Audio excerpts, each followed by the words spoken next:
Hi, everyone. Okay.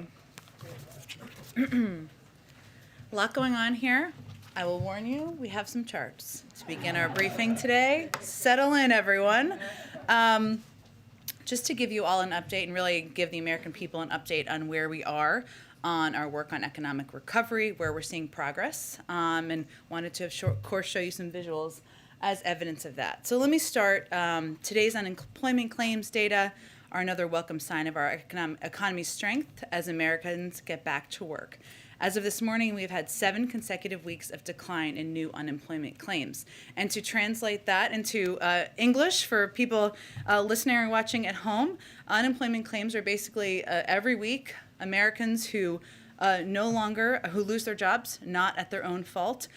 They go and they file a claim looking for unemployment insurance. So the drop in these unemployment claims, there's actually a different chart on this, I don't know if they can pull it up, but that we've seen consecutively over the last several weeks and months is a good sign. No, the other chart would be good. Okay, great. So you can see here just the dramatic drop we've seen since January all the way down over the last several weeks. That's ultimately a good sign. And today in a new report, the OECD confirmed that we have returned to the pre-pandemic size of our economy faster than our global peers. While developed economies around the world are facing similar challenges on inflation because a global pandemic is causing global supply chain issues, something we're experiencing, something countries around the world are experiencing. This is further evidence that the president's success in getting Americans vaccinated, getting economic support to the middle class, means that our recovery has positioned us better than any of our peers for continued strong economic recovery, and this new report is evidence of that. So now we go, back to the other chart.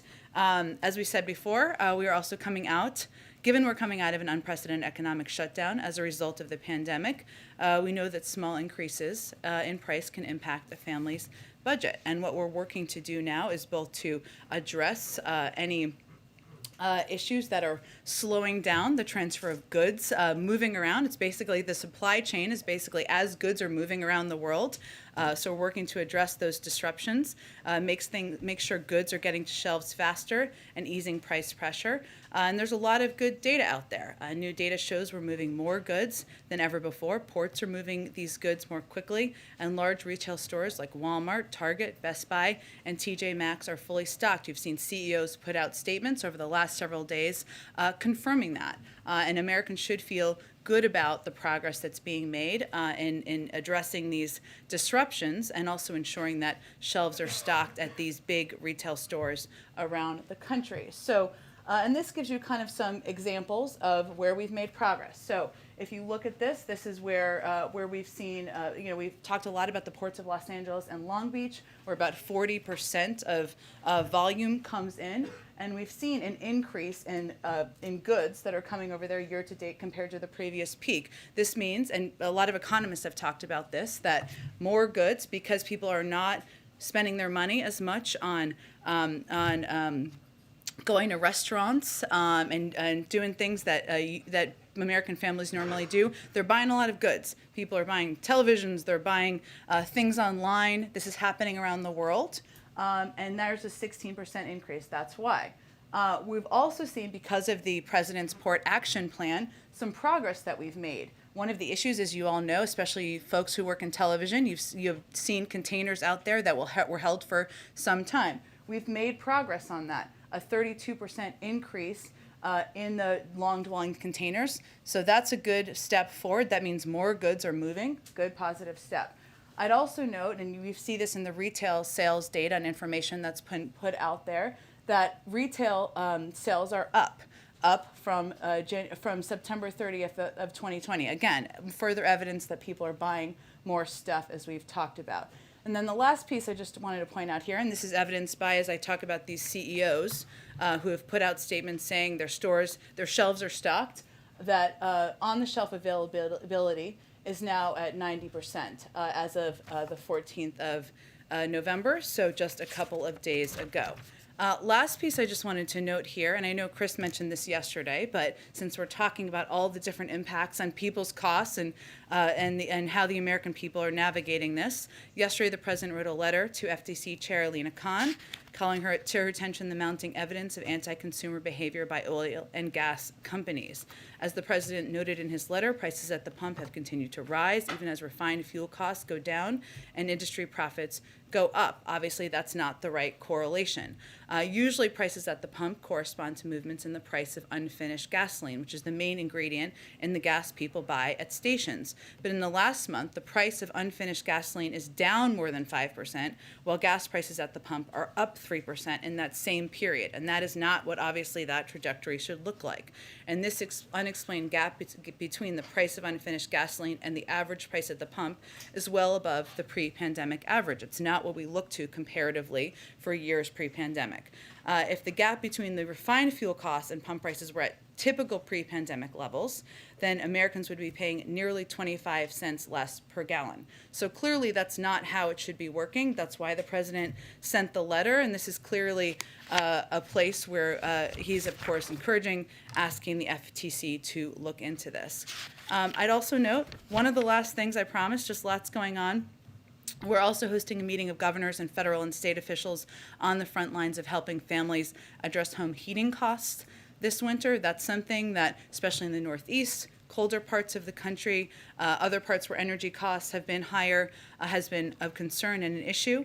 The focus of the meeting will be on deploying unprecedented resources provided by the American Rescue Plan, including more than doubling funding for low-income home energy assistance programs, LIHEAP, as many call it, although we hate acronyms around here, as well as emergency rental assistance that can be used for utility bills. There are a lot of states and governors who've already done this with their state and local funds, but this is something that we are going to play an aggressive role in working with governors to help implement, to make sure that lower income families around the country are able to afford their heating this winter, and we're also working with utility companies to help address that as well.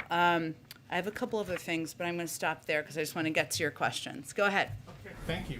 The president just now, to Peter's question about the upcoming Beijing Games, said that when Peter asked if diplomatic boycott was under consideration, he said it was indeed something we're considering.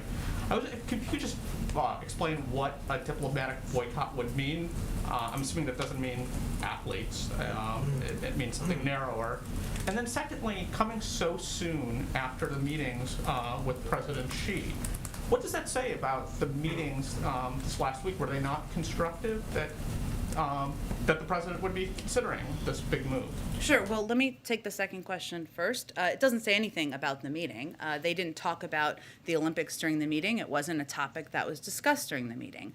I would note that we've said from the beginning of this administration, as it relates to how we engage with China, that we see it through the prism of competition, not conflict. That is our objective, that the president is going to raise issues where he has concern, and he's going to look for areas to work together. And his lengthy 3.5-hour meeting the other night was certainly a reflection of that.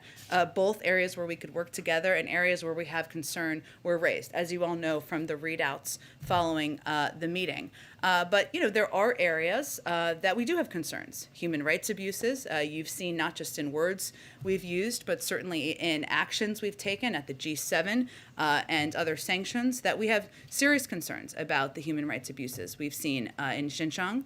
And certainly there are a range of factors as we look at what our presence would be. So I don't have any other update for you, Amr. I certainly understand the interest, but I want to leave the president the space to make decisions. Is it possible that you could just at least broadly, because I'm sure a lot of Americans that are interested in the upcoming games and a lot of athletes want to know what that could potentially mean, what diplomatic boycott entails? I certainly understand that. I just don't have an update on where what our presence will be.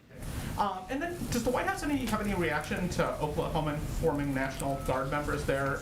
It doesn't need to abide by Pentagon vaccine rules?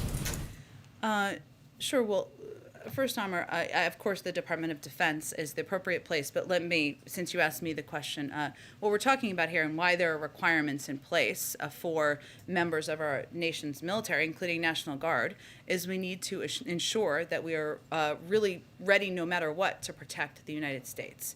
And as Secretary Austin has conveyed, a vaccinated force is a more ready force. And that is one of the reasons he has been so, has led on this effort to implement this requirement of vaccinating the total force, including the National Guard. So in accordance with that, we've been encouraging all states to continue to offer the vaccine, inform their members that it is a federal requirement.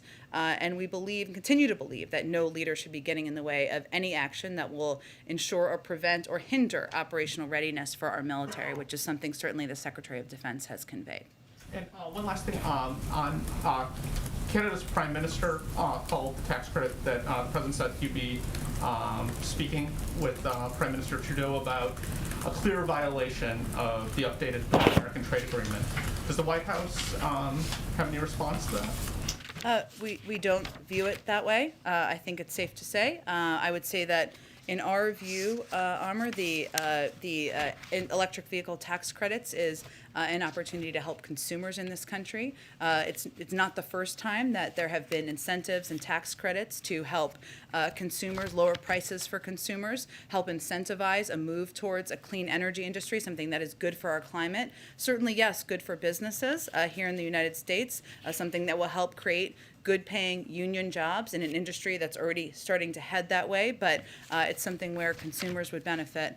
And obviously our view is that we have a great relationship with Canada. The President is very much looking forward to the meeting today, and there's a lot of ways we can discuss working together on economic issues, strategic issues, addressing the global pandemic, and I'm sure they will cover a range of topics in the meeting today. Go ahead. So a couple of questions about bilateral relationships that are not in focus at the White House today. Okay. So first, you were talking about gas prices. So I wanted to ask you about Saudi Arabia. It's a country that Secretary Blinken has described as one where you have a very strong relationship, and yet they have time and time again refused your calls to increase oil production. Would that ever hurt your bilateral relationship? Would you ever punish them for that? Would you ever change that relationship as a result of that? Well, I certainly don't want to make a prediction of that from here, but I will reiterate that we have raised with OPEC member countries, including Saudi Arabia, even though we're not a member of OPEC, the need to ensure that there is available supply out there on the market. I think the reason why I led by talking about the FTC letter is because as we've seen the price of global price of oil come down, we haven't seen the price of gas come down. So there also is a responsibility for oil companies here in the United States and elsewhere to make sure that they are not gas gouging consumers across the country. Okay, one other, on Iran, there's been some reporting that the administration has been privately floating with allies the idea that you might give some sanctions relief or come to some kind of interim deal in order to get those nuclear negotiations off to a good start. I know that your public position thus far has been that that is not something that that you're doing. Would you ever consider that? Is that something that you would ever consider doing to get those negotiations started? I'm not aware of any change in our position or approach to the negotiations. Good. Thanks, Jen.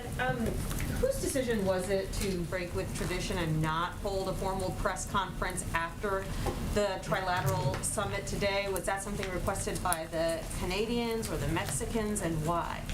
Well, I would say first, I don't think it's as scandalous as that in terms of the backstory. Just to preface, there hasn't been a North American Leaders Summit since 2016. So when we're talking about precedent, just to be clear, we're talking about prior to that. The president very much, of course, was looking forward to hosting Prime Minister Trudeau and President Obrador at the White House today. I would note that in the last 3 weeks, the president has hosted 2 press conferences, 3 if you count the one after he announced the signing of the bipartisan infrastructure bill, where he took a number of questions. He's also, including today, he's taking questions from reporters a total of at least 10 times this month.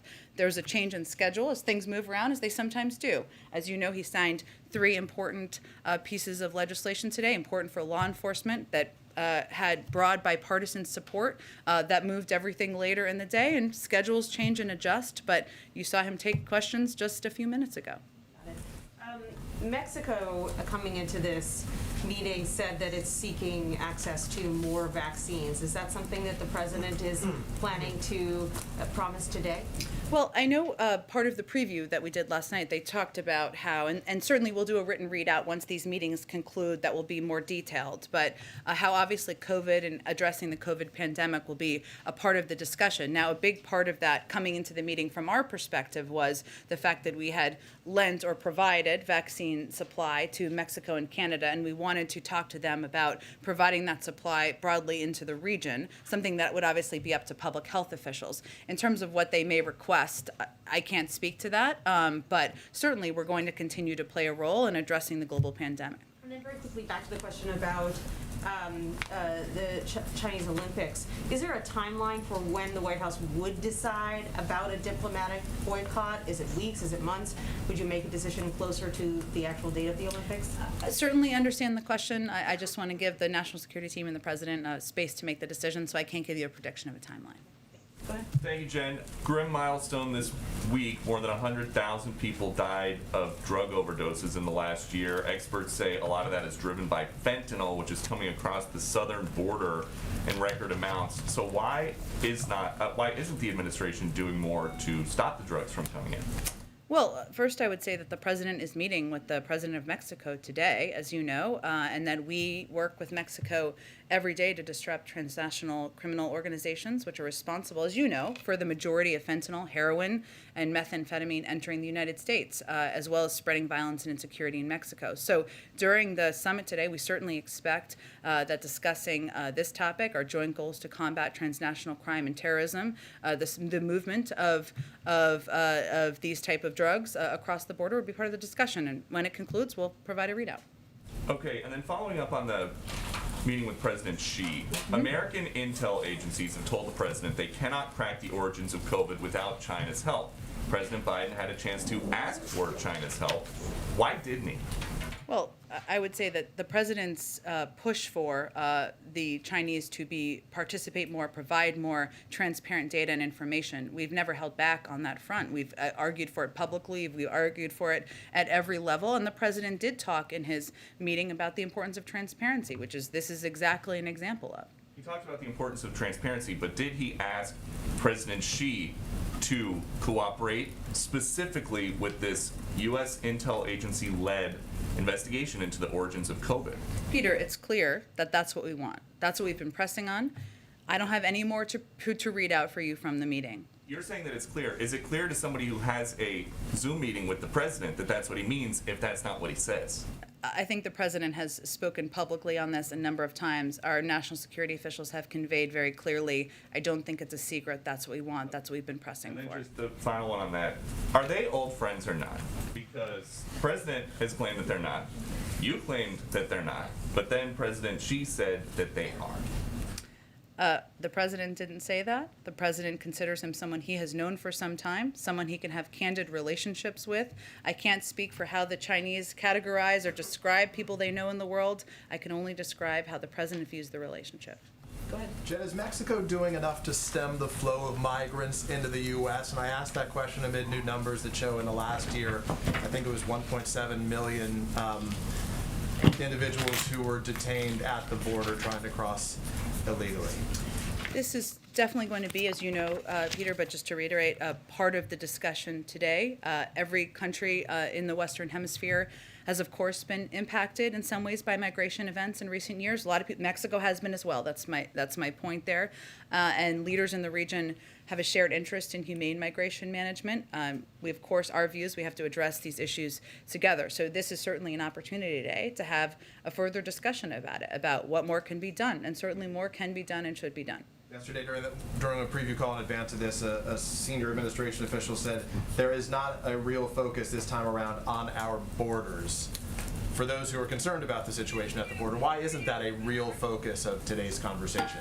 Well, I think they also did talk about, though, how the root causes of migration, including people who are coming from the south of Mexico, or this is how I read the backgrounder, was going to be a part of the discussion. And I can assure you or others who may have confusion about that migration, addressing the root causes, ensuring we're doing it in a humane way, but reducing the number of people who are coming to the border will be part of the discussion. Let me ask one last question. I'm not sure if the White House has a position on this, but I ask because it's gained a lot of attention in the U.S. among individuals and frankly around the world. There's a tennis star from China, Peng Shuai, who has been missing, it seems, for a matter of days, if not weeks. Her social profile now comes up with nothing. Does the White House have concerns, have any comment, any position on that situation, given she's such a high-profile individual who spent a lot of time playing tennis, frankly, in the United States? Yeah, we have, of course, seen the reports. We unfortunately just don't have any additional information on it or additional comment. Go ahead. Thanks. I know you might not be able to give a concrete update on the idea of a diplomatic boycott, but two senators, Senator Todd Young and Tim Kaine, told our Hill reporter, Ali Pokornin, that their understanding is the administration does support this idea of a diplomatic boycott. So can you at least tell us if the president has been talking to senators about this? I mean, the president was just asked about this and gave an answer. Of course, we're in regular touch at a range of levels with members of Congress about a range of issues, including our relationship with China and including an issue like this, that there's been a lot of reporting and interest in. But beyond that, I don't have an update, given he just answered the question himself. And then sort of following up on the question about the electric car tax credits, but kind of more broadly, maybe you can talk to whether there's been any concern from the White House heading into these meetings today, whether the president's big push to make things in America and buy American in the long term could be right now making it harder to get Mexico and Canada on board to help with some of the supply chain issues. Well, our view is that we have a lot we can work with, a lot of work we can do, I should say, with the Canadians on addressing supply chain issues, something that's in our mutual interest, and there's mutual benefit in doing that. We've done a lot of work on this end. We certainly know that the ability for goods to move effectively around, connecting infrastructure, making sure it's efficient, even at a time where the purchasing of goods is increased massively around the world, here, Canada, everywhere around the world. That's in our mutual interest. I would say, just to go back to what I said in response to Amar's question, I mean, the electric vehicles component of the package is something the president is personally very excited about, because he believes it's an industry of the future, an industry that can help create good paying union jobs, and it will help consumers, it will help incentivize the purchasing of electric vehicles and the driving of electric vehicles, something that's good for our climate. But all diplomatic relationships have areas where there might be tough topics to discuss, where people have concerns they raise. That's the purpose of these in-person meetings. It doesn't sound like he's interested in negotiating on that one and maybe letting there be a Canadian sort of carve out for tax credits for Canadian. As he said, they're going to discuss it, and we'll see what they discuss, and we'll give you guys a readout. But I think in response to Amar's question, I was just answering how we view it, and of course reiterating the president's excitement about this component of his package. Go ahead. Thanks, Jen. While he's meeting with the Mexican president today, do you expect them to come to an agreement on returning to the Trump-era Remain in Mexico policy? I don't believe that's intended to be a big topic at this meeting. Okay, so you don't think they'll come to an agreement on that today? I think it was previewed as not a major topic of discussion, so I wouldn't anticipate that. Okay, and the House could vote as soon as tonight to advance the Build Back Better bill for the president. He has touted this, of course, as he did yesterday in Michigan, as a big boost for the middle class. Is he comfortable where the current provisions stand for these state and local tax deductions, given it would be a pretty significant tax break for the wealthy? Well, let me start by first, obviously wasn't what he proposed in his initial package, as you know, but just to come back to that.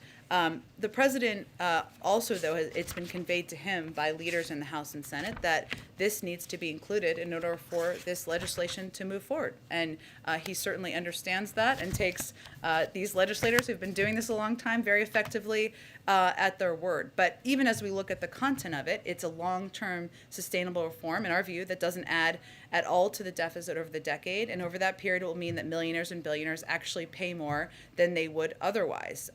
It would raised the cap to 72,500, fully paying for itself across the decade. It's a sustainable solution in our view. That means those with lower incomes would be able to fully write off their state and local taxes. So it is a component that wasn't initially proposed. This is a part of compromise.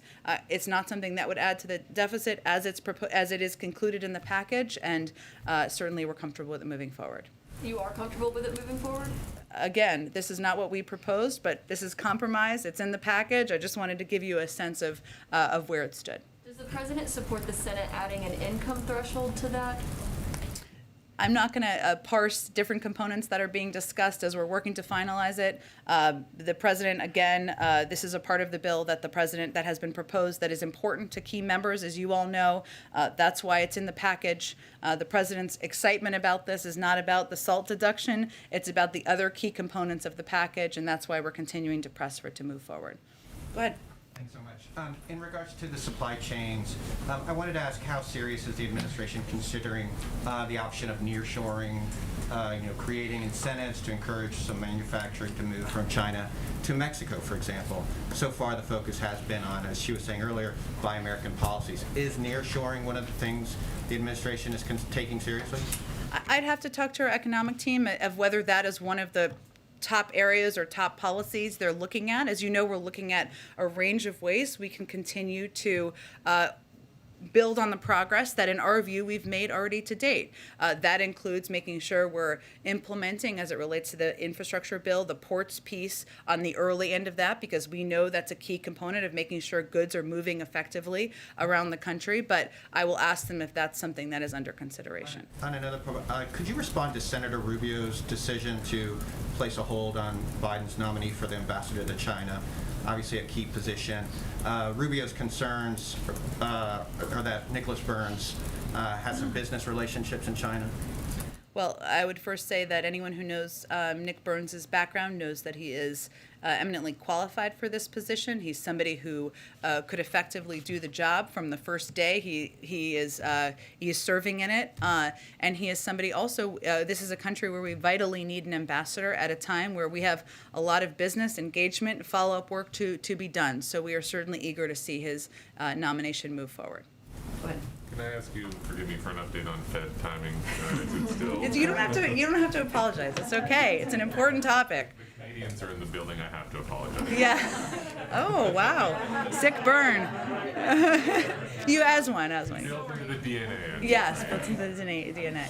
Next is Thanksgiving as well for the chair. Still? It still remains, as Chris said yesterday, that he intends to make a decision in advance of Thanksgiving, and hopefully all of you financial reporters can rest easily with your turkey and mashed potatoes or whatever you like to eat, that you don't have to be chasing it by then. Is that an announcement that we can expect to be for the other open positions, or is it just the chair that he's going to be this time? I don't have an update beyond that, but I think you can certainly expect the nominee for that he will make a decision and will have more to say before Thanksgiving on the chair. And on the SPR, you discussed with President Xi the notion of jointly releasing reserves. Can you say whether you've had discussions with other countries about whether the U.S. would consider a joint release of oil reserves? So the president, we have national security members of the national security team, I should say, have discussed with a range of countries, including China, as was noted in the readout, the need to meet the supply demands out there over the longer term as well. I don't have an update. I know you weren't exactly asking about China, but about that. But that is an ongoing conversation and one we're having with a number of partners. Can you list any of those countries? I don't have additional details. I will see if there's more we can provide. Not in a quiz way, but Right. Whatever you say, country, and I'll wink or not. I don't know. And finally, reconciliation, debt limit. Schumer and McConnell are meeting on that today. Does the White House think reconciliation is the best path forward, or do you prefer another path on raising the debt limit after Secretary Yellen's timing that she provided earlier this week? Yes, and for others who didn't see it or may not watch it as closely, Secretary Yellen put another update letter out there giving kind of a rough timeline of around December 15th of when we would have more questions about whether we could pay our bills at that point.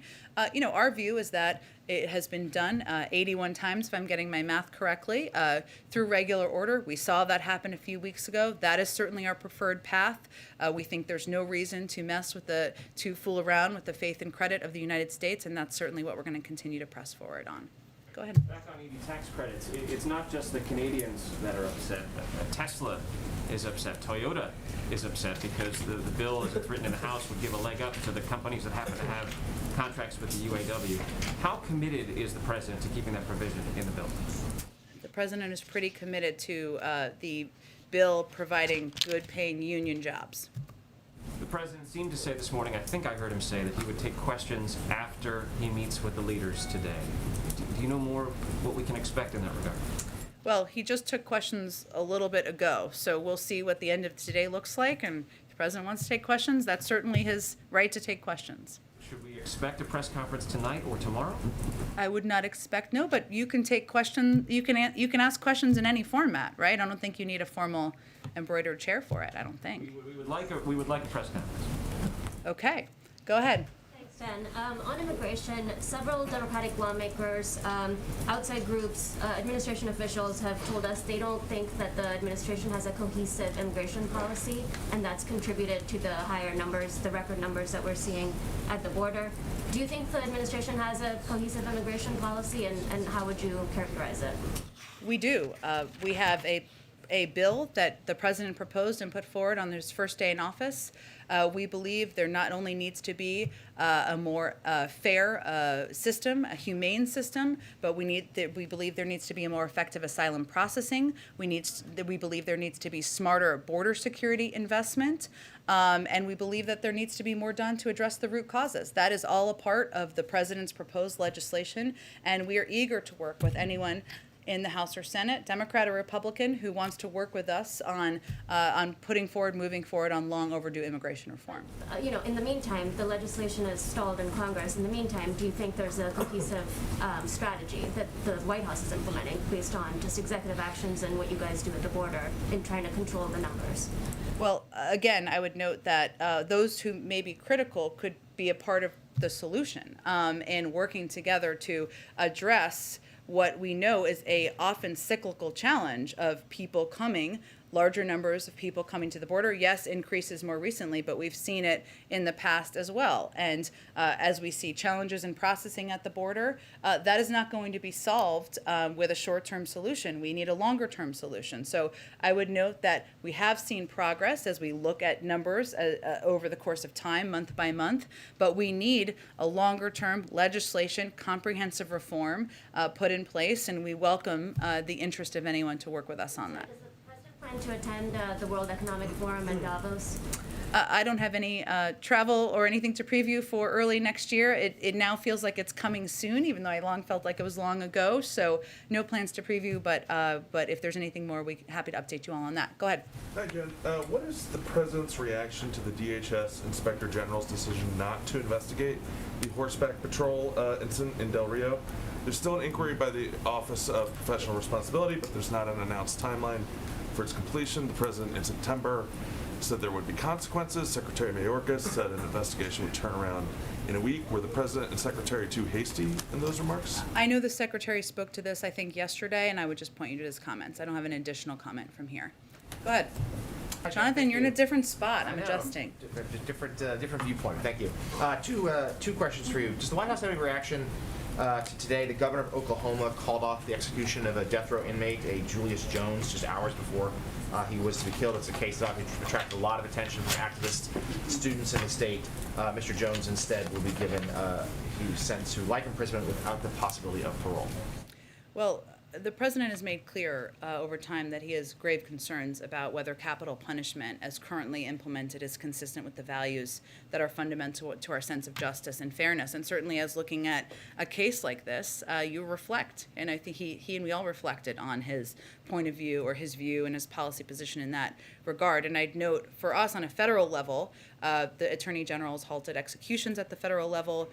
We are in the process of conducting an important review of the federal death penalty, and the president believes that is an important step forward. But this, as you know, was a state level sentence. The action needed to be taken on the state level, and so there wasn't a real role that the federal government could officially play in that regard. But certainly the president's grave concerns about the death penalty and the implementation of that are I think were reflected in how he viewed this case. Okay, and another matter, just picking up the thread on ambassadors. Yeah. There's some growing calls among some Democrats for Senate Majority Leader Schumer to do things, quote, the hard way, and perhaps keep the Senate in nights, weekends, whatever it might be, to get some of these these ambassador nominees confirmed. Does the White House endorse that position? What more do you guys want to see about getting more ambassadors put in place, so very few have been to this point? Well, one thing that could happen, if, just to go kind of full nerd Senate process here, is that a lot of these nominees, as you've seen not everyone, but many of these nominees, ambassadorial nominees, eminently qualified nominees, end up passing with a vast majority vote. I mean, Democrats and Republicans. And they could just be voted through or passed through unanimous consent. You don't need to use all the hours on the floor, right, to have the process proceed where there's hours of debate. There have been delays and holds, as you know, from a variety of individuals. Senator Cruz is one of them. So that has been a challenge as well. But certainly we believe that it is far past time to move forward with these nominees, that we are hindered by not having people and ambassadors in places around the world at a time. And I think if you haven't all seen the statement by former Secretary Gates, he had a pretty strong, compelling statement out there about the importance of moving forward with some of these nominees. We're at almost December in the administration. So I would just say that's how we broadly view it. But it is true also that Leader Schumer is trying to move forward quite a bit on the legislative agenda. He has effectively and efficiently done that to date. And one of the challenges here, the big challenge that I don't think should be undervalued or underreported, is the insistence on lengthy processes that is really not necessary in every case. Go ahead.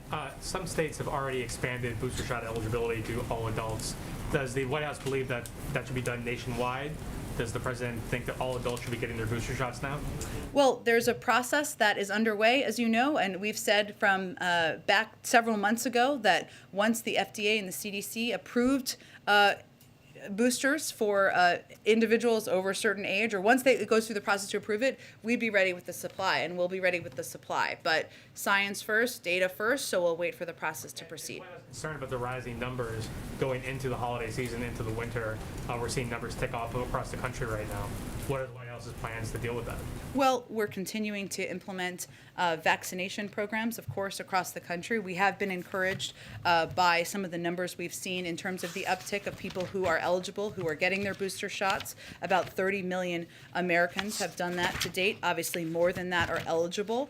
So we'd like to see more people getting booster shots who are eligible to get that extra protection against COVID-19 now, especially going into the holiday season. We know now that kids age 5 to 11 are eligible, that if you get your vaccine shot, you get your first shot now, your kids will be protected by the holiday season. So we're continuing to press and remind people that this is a big travel time of year, a big crowd time of year. Winter, obviously, colder weather, more people inside, and we are upping our outreach to emphasize that. Go ahead, Karen. Thanks. Yesterday, Congress passed a bill to give the Congressional Medal of Honor to the 13 service members who were killed in the attack at the Kabul airport. Some of those families were critical at the time of the withdrawal and the president's efforts to honor their loved ones. Mm-hmm. When will he sign that legislation, and is this something where he would host something at the White House to award those medals to the families? Well, first let me say that the president doesn't look at the loss they had or the grief that these families endured through the political prism. And some of them were critical. They have every right to speak publicly about their points of view. That continues to be his viewpoint. In terms of the status of it, I just have to check with our legislative team on what that looks like. I'm happy to do that. Do a ceremony at the White House? Is it?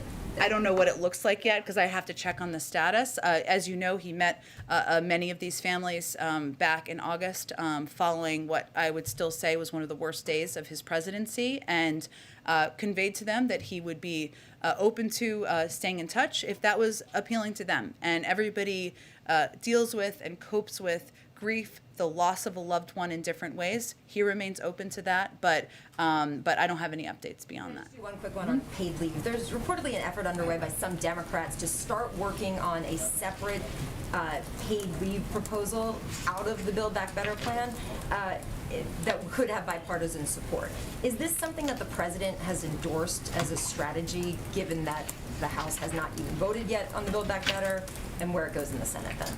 Well, the president wants paid leave to be in the final package, and of course, it is in the House package and the House bill that will be voted on soon. But without prejudging the outcome here, we also know that it needs to have support in the Senate in order to move forward, and that has been challenging to date. But the president is committed to getting this done, and without getting involved in the specific legislative tactics of it, which I don't think he's quite engaged with on this topic at this point, he wants to get paid leave done. He thinks it's long overdue, and he's committed to getting it done. Go ahead. Thanks, Jen. Yesterday, oil and gas companies bid nearly $190 million for drilling rights on federal oil reserves in the Gulf of Mexico. This comes just after President Biden was at COP26 in the United Kingdom. Given that these leases are going to last well past 2030, does this current round undermine at all Biden's pledge to reduce greenhouse gas emissions? I think I may have spoken to this the other day, and I think there's a legal court case around this on the implementation or the allowing of these oil leases to move forward. But I would say, so I would refer you to those comments. Go ahead, Katie.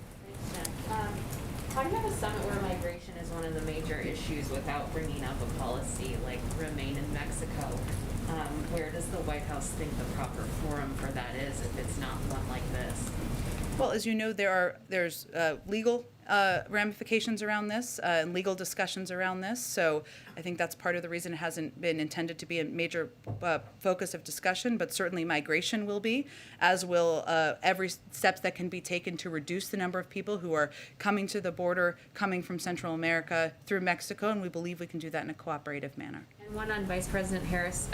What is the strategy behind her having her own separate set of bilats today? Will she be focusing on different issues with each leader? I'm just wondering what the thinking is behind that. I don't think that's historically uncommon when leaders come to the United States to have meetings with the vice president as well as the president. Certainly there are overlaps of discussions, but it gives them an opportunity to have high-level engagement while they're in the United States with both the President of the United States and the Vice President of the United States, something we certainly think sends an indication about the value we place in these relationships. Go ahead. Thank you, Jen.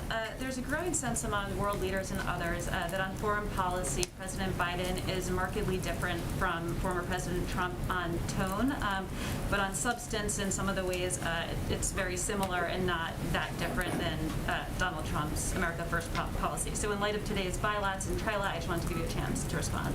Like, what are their examples?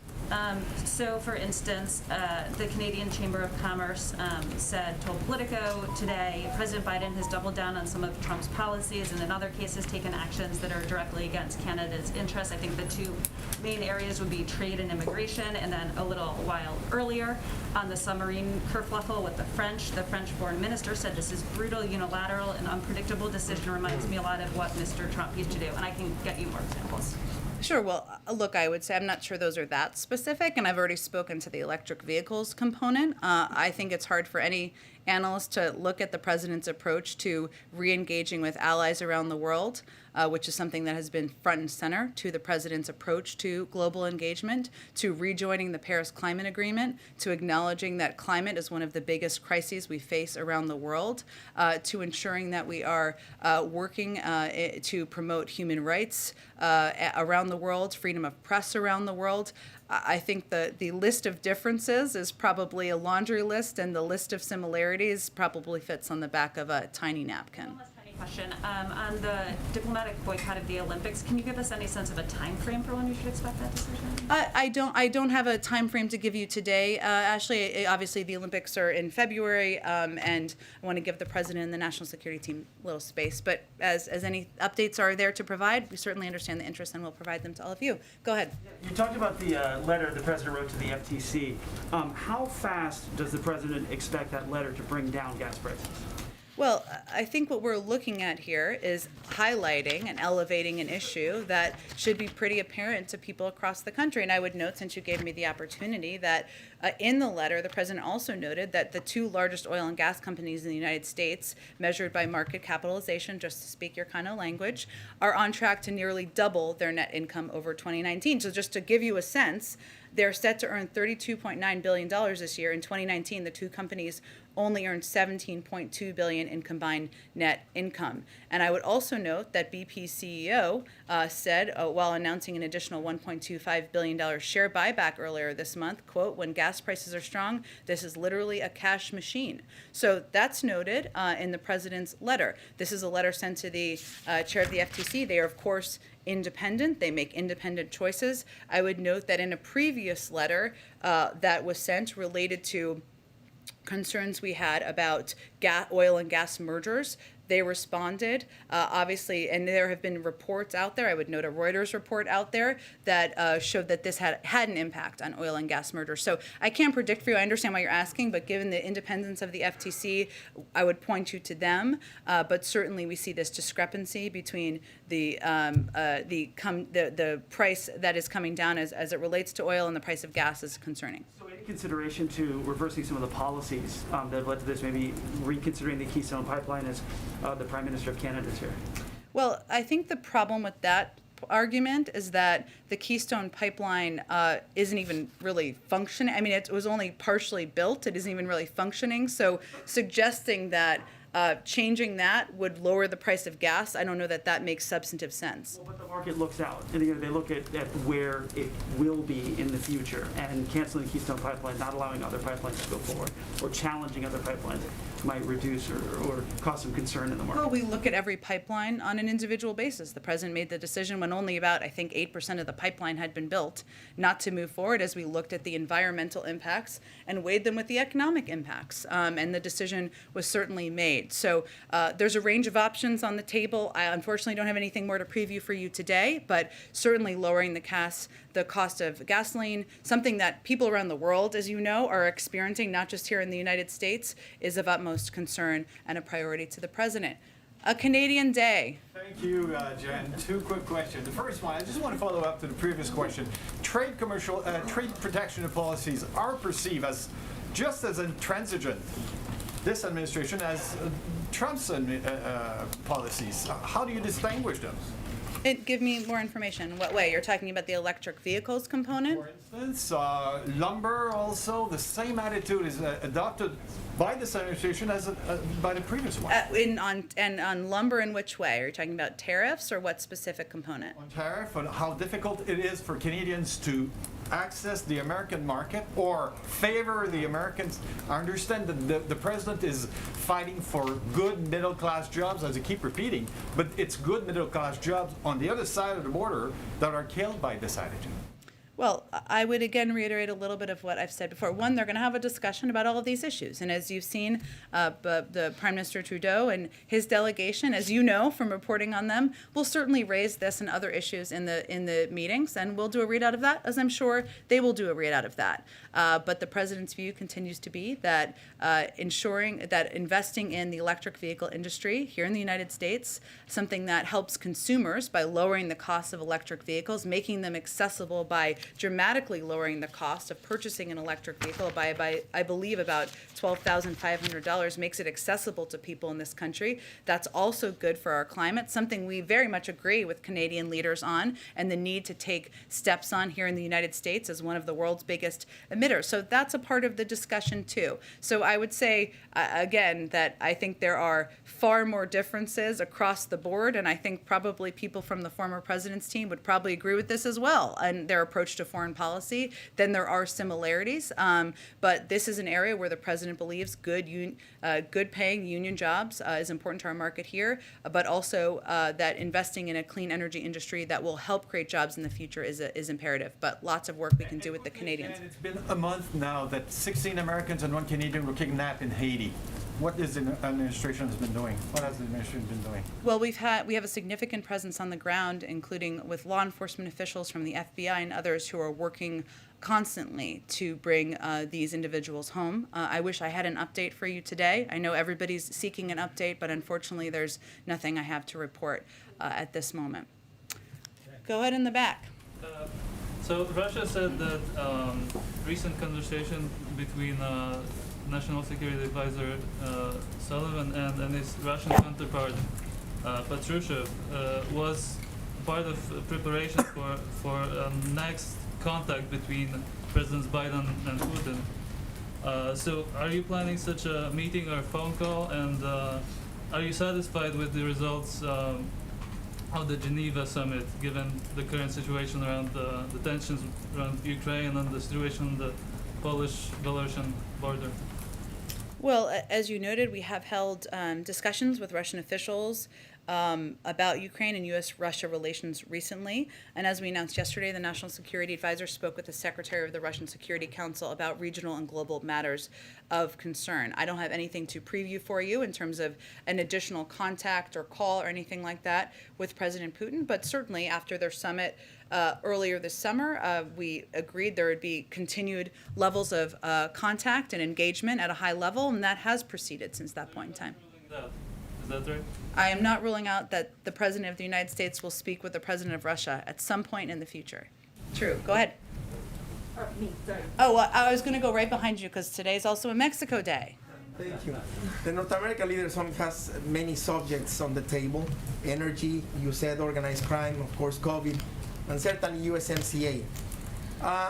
In all of these areas, what does the United States government needs to see to consider this summit successful, especially in terms of the Mexican government? Do you expect any agreement today, and in which areas? Thank you, Jen. Sure. So, at the bottom line is today is an opportunity to resume a level of engagement with the Canadians and the Mexicans in their leadership, at the leadership level, that had been stalled for 4 years, hadn't happened since 2016. And it's an opportunity to build on discussions that these leaders were also a part of, whether it was the G20, COP26, in different capacities. So today is an opportunity for leader-to-leader engagement, have a discussion about a range of challenges we all face, whether it's improving vaccine distribution and pandemic preparedness, something that is certainly on the minds of all leaders, strengthening North American supply chains, enhancing competitiveness, concrete actions on reducing methane emissions, follow-up to the COP26 summit, and developing a regional compact on migration and protection for the Americas. In terms of what will come out of here, we'll have, the meetings have a couple of more hours, so I'll let them proceed before I preview that, but certainly the President was looking forward to the opportunity to engage face-to-face, have discussions about these important, vital issues with these leaders. Shelby? Okay, and then we'll do Shelby, last one. Thanks. OSHA suspended its vaccine implementation and enforcement because of a court order. Given this update, is the administration still urging businesses to move forward with the president's vaccine and weekly testing rule? And are you still working off of that January 4th compliance deadline?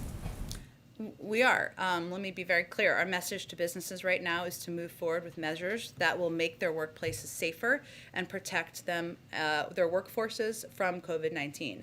That was our message after the first stay issued by the Fifth Circuit. That remains our message, and nothing has changed. I would note that recent polling, I think that just came out yesterday, showed that 60% of businesses are moving forward with measures that keep their workplaces safe. They're essentially implementing components or versions of these vaccine requirements because they know it's in the interests of their workforces, to protect their workforces, to make sure they can bring more people back to the workforce, and we certainly see that as a positive sign. So we are still heading towards the same timeline. The Department of Justice is vigorously defending the emergency temporary standard in court, and we are confident in OSHA's authority. All right, thanks everyone. Senator Manchin just walked out while we were in here. Are you able to provide any readout of the meeting that I suppose just happened? Did he meet with the president or with staff? He was not in the meeting with the Mexican president and the Canadian president. That would just make an added component of today. I believe he was participating in a swearing-in ceremony for Dr. Gupta per Dr. Gupta's request. Thanks, everyone.